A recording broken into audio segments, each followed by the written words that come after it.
Welcome to Dreams and Delivery, a podcast for tech professionals, real stories from people who deliver at work and dream beyond it. I'm your host, Christine Kahn. By day, I'm a staff technical program manager in big tech. By night, I'm a musician and a sound bath meditation practitioner. This is a conversation about building something completely of your own. The role AI is playing in letting one person do what used to take a whole team, and what martial arts teaches about balance, perspective, and the founder life. Lawrence Ma is a software engineering manager turned founder. After a layoff from MailChimp, he built Acquire Scout, a platform that aggregates business listings from across the web, scores them against your buyer profile, and guides you through every step of acquiring a small business, from first contact to closing day. Currently in beta, and he's also a dad and a recently enrolled martial artist, figuring out how to build something that's genuinely his. Welcome, Lawrence. It's so nice to meet you. Thank you, Christine. Thank you for having me. I've been following your journey and just so inspired to see what you're building, and I wanted to learn more about it.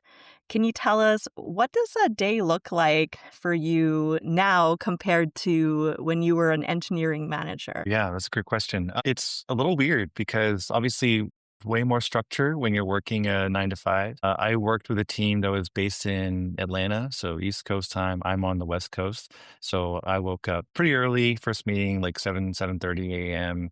all the way till 2:30 p.m. And that was just like a straight block of meetings. But now don't necessarily have to wake up that early, but I still sort of wake up kind of close just to kind of get into that same swing of things. I kind of created a schedule for myself in the very beginning, right after the layoff of like, what do I want to do in terms of applying for jobs, maybe studying for interview materials. And then also what I'm doing right now, which is like building a business, building Acquire Scout, which recently has taken up basically all of my time. And so the weird part about that is just like now that it's my business, that's something that I'm starting, there really isn't a stopping point. There isn't like, okay, at a certain point I can stop, but I am trying to make sure that, dad comes first. Like I do all those things, take care of my kids, like get them from school and daycare and so on and so forth. And then afterwards, I'll do some more building, like after dinner, for example, or after the kids are gone to sleep. But that can take me through sometimes 2, 3 a.m. I think last like 5 or 6 nights I've been sleeping at like 2 or 3 a.m. So uh, it's kind of hard to stop. It's kind of hard because when this is something that I want to build, something that I want to make a reality. It's really hard to stop doing those things, but it's really exciting.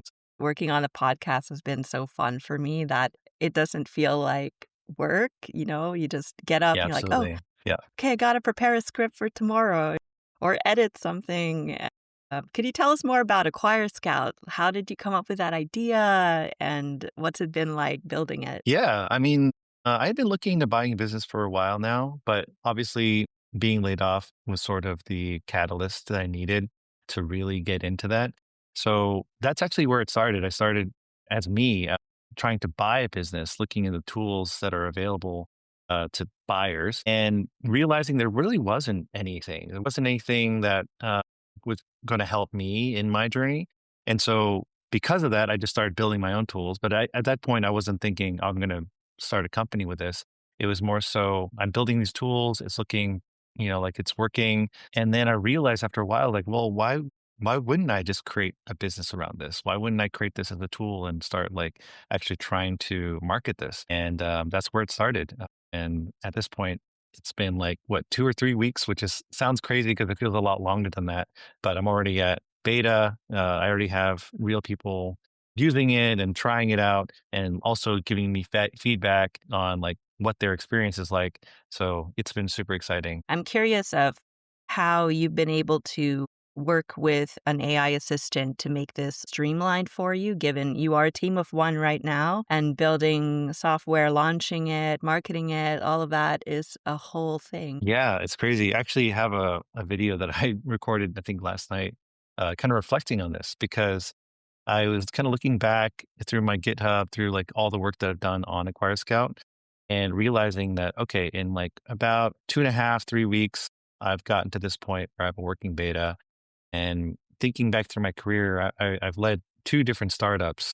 So small teams, scrappy teams, and we built kind of similar things, dashboards and stuff like that. And trying to think like, okay, for those teams, like how long would it take them to build something like this back then?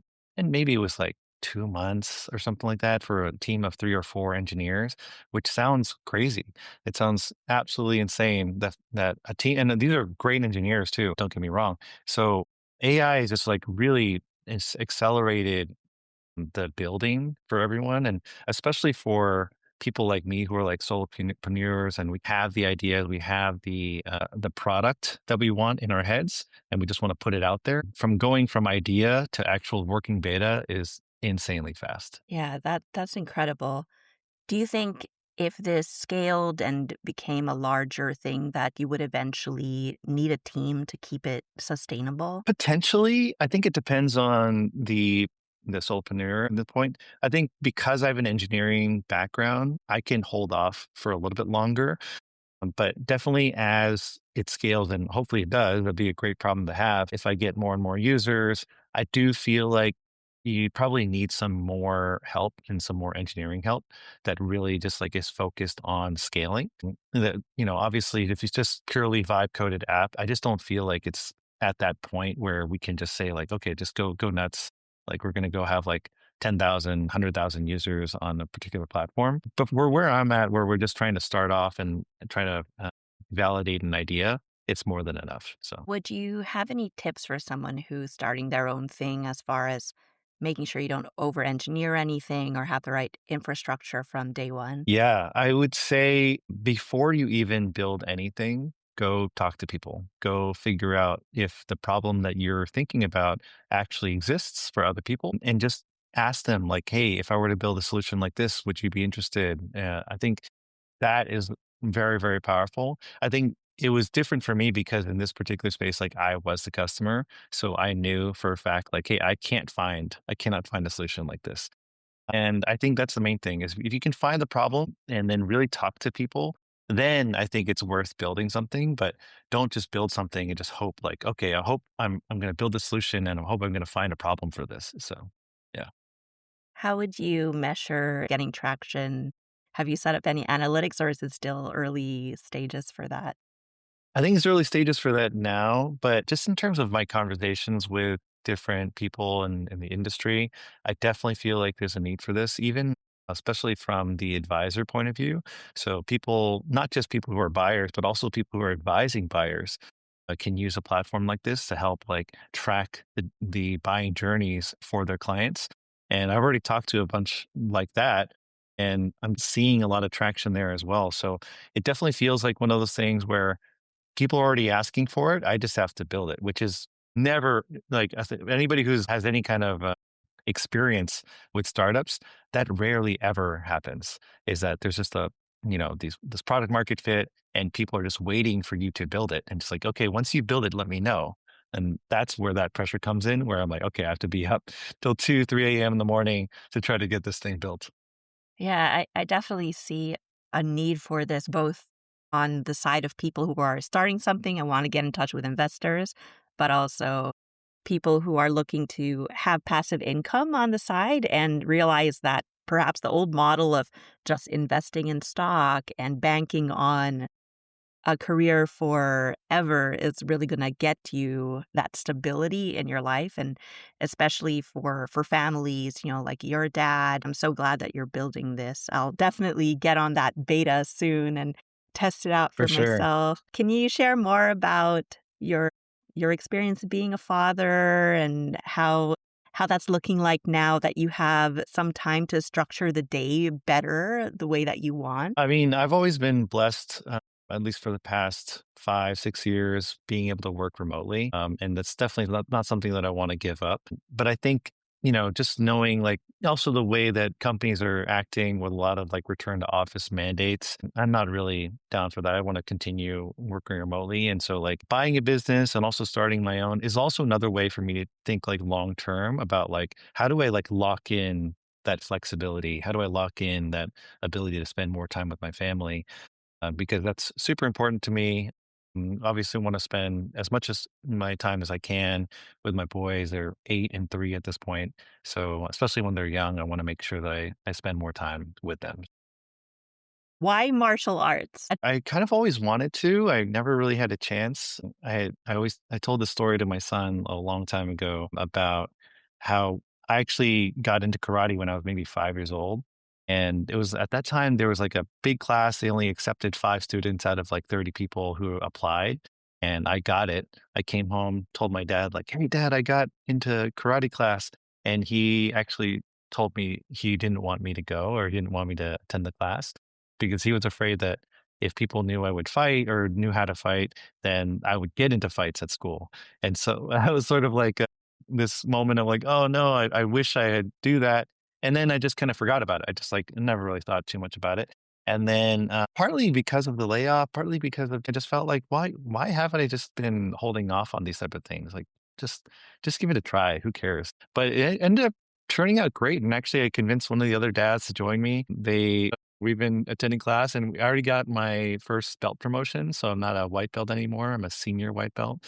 But it almost is like an analogy for my whole life right now. I just feel like right now I am just like a white belt in all aspects, like business acquisition, starting my own business, and taekwondo. It's like kind of a great analogy for what I'm going through right now. And I just feel like, who cares? Like that's part of the journey. Like everyone has to Yeah. start somewhere. You can't automatically be like a successful entrepreneur unless you are a beginner entrepreneur. You can't do that. So that's where I'm at right now. And it's just like one day at a time, just trying to, get there. And, maybe one day I will be a black belt in all of those things. Why not, right? What have Yeah, you why got to not? lose? Try something, see if it takes. If people are looking for someone who's creating what you're doing, you need to make yourself visible, right? Or else they're not going to find Absolutely. you. I mean, how can you ever get good at something unless you try at it or maybe at least start it, right? Have you already been videoing and editing and all that stuff prior to this? Because it just felt so natural from the videos I saw. Maybe being a dad and videoing them growing up kind of gave you the skills you Mhm. needed for this. Yeah, I mean, it really was just personal before. Like I did editing, but editing just like family videos and like on my personal Instagram account, like editing the kids and stuff like that. And but yeah, for the content creation thing, again, another thing that I just had always thought about doing, kind of was thinking like maybe I should try it. And literally it was like after the layoff announcement, I just thought I'm gonna try it. I'm gonna try to do this. And I released my first video. The first video was just me, just like a raw video talking about my layoff, kind of like an instant reaction to it. And this reel on Instagram is now at like 80,000 views or close to 80,000. So that's what sort of has been the springboard for the entire like Instagram content creation, career. It's been really, really fun to kind of like talk to people. And obviously it's very relatable right now just because a lot of people are going through a very similar situation. So, but the other part of it is it all sort of feeds itself, like the content creation, starting my own business, buying a business, they all sort of feed themselves.